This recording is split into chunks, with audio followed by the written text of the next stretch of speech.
YWCA of North Central Washington. I'm Rachel Todd, and today we're going to show you around our transitional housing program. So come with me.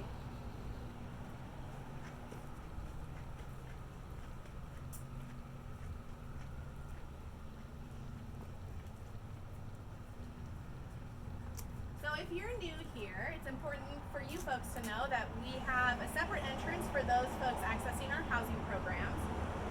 This is the door that folks come in and out of so that they don't have to go through our offices every time they come to or from home.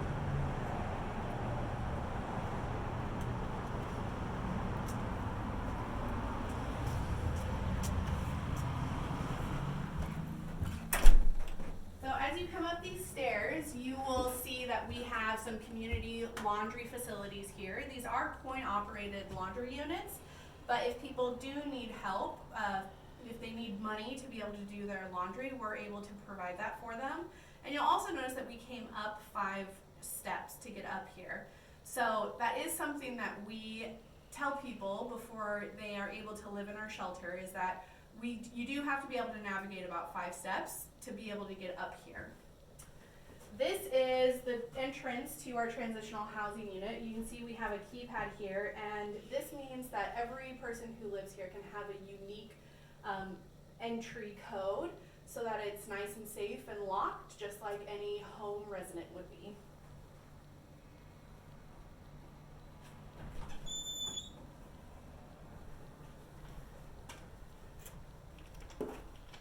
In here, we have our communal kitchen area.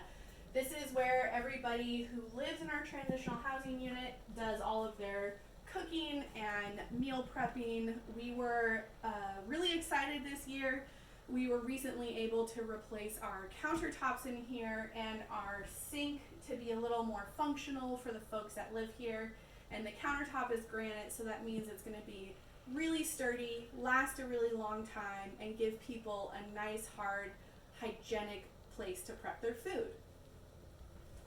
If you'll follow me down the hallway, we can go into our communal living space. So in here, this is where our the dining room is, and we're really excited and really fortunate that we had some really generous community members who donated this hutch that we can keep dishes and linens and things in, this really big, really nice table, and this bench for our transitional housing folks. So this is a really great area that people are able to do work if they're working remotely, or if they need to work on things, or when kiddos are living here. We often see kiddos sitting at this table doing their homework.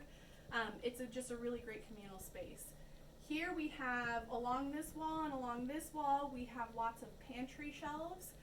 These are cupboards for each one of our transitional housing residents that they're able to keep all of their pantry items in. And we also have an in-house pantry that people access whenever they need to. So our in-house pantry is on our office side, and we fill those pantry shelves 100% with the generous donations of you. We have a food drive quarterly, and we have a couple of really strong grocery store partners. Plaza Jet Wenatchee and Grocery Outlet Wenatchee are 2 of those that let us sit in there right in front of their building once every quarter and have a food drive, and that almost always refills our pantry shelves completely, that then people can come and shop from it whenever they need to for whatever food they need to, so that they don't have to spend whatever income that they have on food if they don't need to. If you'll follow me over here, this is our living space. So we're really fortunate as well to have a thrift store that we operate downtown, and a lot of the furnishings that you see in here come directly from our thrift store, including sometimes things like the TV that we have here. We also have Wi-Fi enabled in here so that folks can stream any type of entertainment services that they need. And it's also a strong enough Wi-Fi where if people are working remotely, if they're working from home, or if they're doing school from home, there's strong enough Wi-Fi for people to be able to do that. Over here is a small kids area. So if we have real little ones, then put them in here for if they are sitting at the table or whatnot. There's also a desk there, and just a nice general community area. Over here, I'll have you follow me over here, and we can talk about the room configuration. So if you followed along in our last video, you know that our emergency shelter, all of the bunk beds are in one big room, so it's a really communal sleeping area. Here in the transitional housing program, we were able to have a few more separations. So we have one room that is a more dorm style room. It has 2 bunk beds in it, so it can house 4 people. This room behind me, which we call the family room, this is typically where parents with kiddos get housed. This also has 2 bunk beds, so 4 people can be in here. And then there's another bedroom off the hallway that has 1 bunk bed for 2 people. And each of these allows for a little more privacy, especially since people are living here for up to a year. If you come in, you can see some of these bunk beds that we talk so much about. These are the bunk beds that were custom made for us, and they are really sturdy. They are intended for adult weight, which means that they're not going to be wobbly as people come and get in and out of bed. They're going to last us a really, really long time.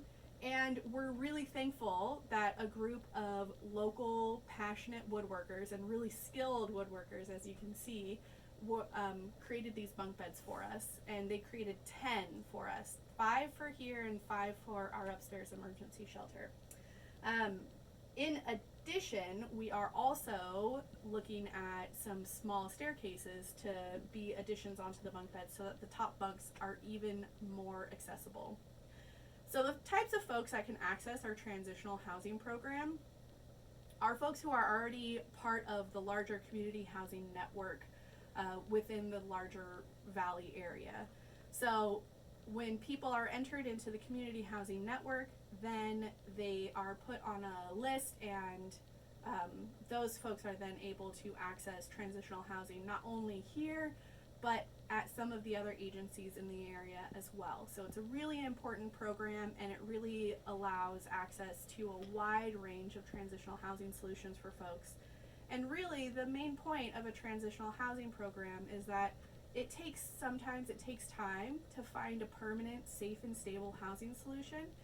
And we are able to provide people with a comfortable living environment and additional support for us in the form of optional weekly targeted case management to help people find those safe and stable living solutions.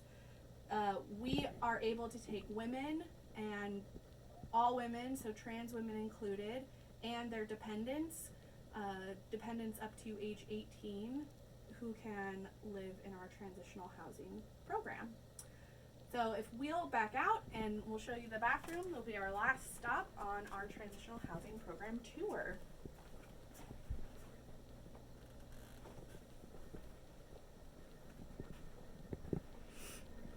So this is the bathroom. It has all the things that a bathroom typically has: a shower, a toilet, a sink. Because people do live here for a longer amount of time, up to a year, they are able to keep a lot of their bathroom supplies in the bathroom, although we can have up to 10 people in our transitional housing program at one time, so we do ask them to keep it to a semi-minimum. One thing I did forget to add is that we're also, we welcome pets, emotional support animals for folks. Right now we have a really great cat in our transitional housing program that we all really love, and we are really open and welcoming to the therapeutic and calming effects that animals can have on folks while they're living here. So that's going to do it for our transitional housing program tour. I'm so glad that you came along for another Behind the Orange Doors tour, and we are really excited to see you for the next video. Thanks so much. Bye.